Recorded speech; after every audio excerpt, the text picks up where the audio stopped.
ওটা সেই নাই না, আমি নিজে গরু কিনে আমি নিজের মতো নাম রাখবো। আচ্ছা আচ্ছা আচ্ছা 1.5 থেকে 2 এর মধ্যে আমার প্ল্যান। কিনেছেন?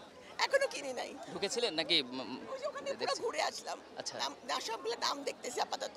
কেমন মনে হয়েছিল একটু ইন্টারভিউ দিয়ে যান। না না এই গরম ইন্টারভিউ দিতে পারবে না প্লিজ ভাই প্লিজ তুমি অসুস্থ ইন্টারভিউ নিলে ভাই Okay. একটু পরে নেন, একটু ভিড়টা মুখ কমলে ইয়াটিয়া পরে হয়ে নেন, গেছে, সমস্যা কেন? নাই। একটু চলে যাবো আপনার মুখটুক মুছবেন একটু ইয়ে আছে টিস্যু দেন তো টিস্যু দেন টিস্যু আছে নাই নাই টিস্যু নেই। আচ্ছা তাহলে একটু আপু বলেন ওর তো গুটা দিবি ওটা সেই নাই। আচ্ছা একটু বুঝা কথা দেবেন বলেন ভাই, একটু একটু সংক্ষেপে নিয়েন ভাই, তাড়াতাড়ি নিয়েন। ইন্টারভিউটা দেন। হাটে এসেছেন দেখছেন ঘুরে ঘুরে কেমন লাগছে অনুভূতিটা যাচ্ছে মানে আমার কাছে খুবই এক্সাইটিং লাগছে, গরুগুলা দেখলাম তো সবগুলোর নাম দেখছি, বিভিন্ন নামগুলা যে আছে যেমন দোহারে রাজা বাবু, কোনোটা বাদশাহ, এগুলো দেখে খুব মানে ভালো লাগছে, খুবই ইন্টারেস্টেড। আর হচ্ছে এখনো মানে নিজের জন্য কোনো গরু পছন্দ করতে পারি নাই, সেটা খুঁজতেছি। আপনি কি ফার্স্ট টাইম এসেছেন হাটে না এর আগেও এসেছিলেন এর আগে কখনো আসেনি, এই ফার্স্ট টাইম। তো আপনার এই ফার্স্ট টাইমের অভিজ্ঞতাটা আসলে কেমন এত মানুষ গোবর কাদা গরু ছাগল সবকিছু মিলিয়ে আপনার এক্সপেরিয়েন্সটা আসলে শেয়ার করুন আমি এইটা মানে প্রথম এসেছি তো আমার কাছে খুবই ভালো লাগছে, এবং এই জিনিসটা আমি আগে কখনো এক্সপিরিয়েন্স করি নাই, এইভাবে যে গরু থাকে এটা আমার জানা ছিল না। বাসায় আমার আব্বা গরু কিনে নিয়ে আসতো, ওটাই দেখতাম। আর গরু কেনার ক্ষেত্রে আমি তো আগে কেনার পক্ষপাতী, তো এবার অসুস্থ ছিলাম দেখে একটু দেরি করে আসছি, কারণ হচ্ছে যে আগে গরু কিনলে গরুর সাথে যে একটা অ্যাটাচমেন্ট হয়, গরুকে খাবার দেওয়া, গরুকে গোসল করানো, এটা আমার কাছে ভাল লাগে। তো এবার একটু দেরি হয়ে গেছে, তো আজকে ইনশাল্লাহ কিনে ফেলবো। এই জন্য পুরো গাবতলী তো একটা মানে ঐতিহ্যবাহী জায়গা, এই জন্য এখানেই আসছি প্রথমে, এবং এখান থেকেই দেখছি, এবং আশা করছি এখান থেকেই কিনে নেবো।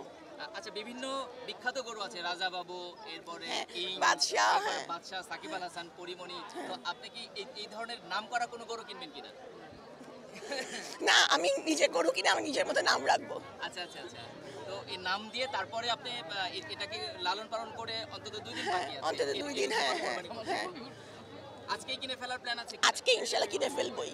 দাম কেমন দেখছেন আসলে যেগুলো দেখেছি সেগুলো অনেক বড়, অনেক দাম হচ্ছে আমার রেঞ্জের বাইরে, তো দেখা যাচ্ছে যে অন্তত মানে কেনার মতো গরু শুধু তো 1.5 থেকে 2 এর মধ্যে আমার প্ল্যান। মানে 1.5 লাখ থেকে 2 লাখ 1.5 লাখ থেকে 2 লাখের মধ্যে আপনি কিনবেন ইনশাল্লাহ তো আপনি কি আশা করছেন যে কিনতে পারবেন আজকে আমি আজকে কিনতেই হবে।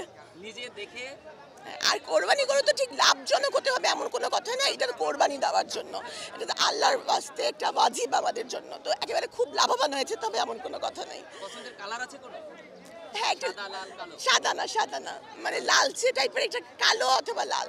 আচ্ছা তো এই কালো বা লাল গরু পছন্দ করার কোনো বিশেষ কারণ আছে কিনা না, ওগুলো দেখতে সুন্দর লাগে আমার কাছে, সাদা গরুগুলো বেশি ভালো লাগে না। আচ্ছা আচ্ছা তো এই কোরবানি নিয়ে কোনো মেসেজ আছে কিনা একটু প্রশ্ন করি আপনাকে সেটা হলো যে ইদানিং দেখা যাচ্ছে যে 1 কোটি 1.5 কোটি মানে এরকম একটু বেশি দামের গরু বা একটু কোরবানিটা অনেক সময় একটু মানুষকে দেখানোর জন্য বা একটু নাম ফোটানোর জন্য অনেকেই করছেন তো এই বিষয়টাকে আপনি কিভাবে দেখেন এটা আমার কাছে একদম ভালো লাগে না, কারণ কোরবানিটা কিন্তু এইসবের জন্য না। মানে আমি একটা বিশাল গরু দিয়ে খুব বেশি একটা নাম করে ফেললাম, বা খুব বেশি আমার সোসাইটিতে একটা বড় একটা মর্যাদার জায়গায় আমি চলে গেলাম, এটা কিন্তু ঠিক না। কোরবানি ওয়াজিব, এবং আমি আমার সামর্থ্য অনুযায়ী কোরবানি দিব। যেমন আমার সামর্থ্য কম, আমি বলছি যে এখানে আমি যেসব গরুগুলা দেখলাম, কোনোটা 12 লাখ, কোনোটা 9 লাখ, ওটা কিন্তু আমার সামর্থ্যে নাই, এবং এটা তো আমার কোনো লজ্জাবোধ নাই। আমার যা সামর্থ্য আমি সেই অনুযায়ী কিনবো। দেখানোর জন্য গরু কিনে কি হবে, কারণ দেখার মালিক তো আল্লাহ, উনি দেখবেন। আপনি ঢাকায় কোরবানি দিচ্ছেন জি জি, ঢাকায় সবসময়।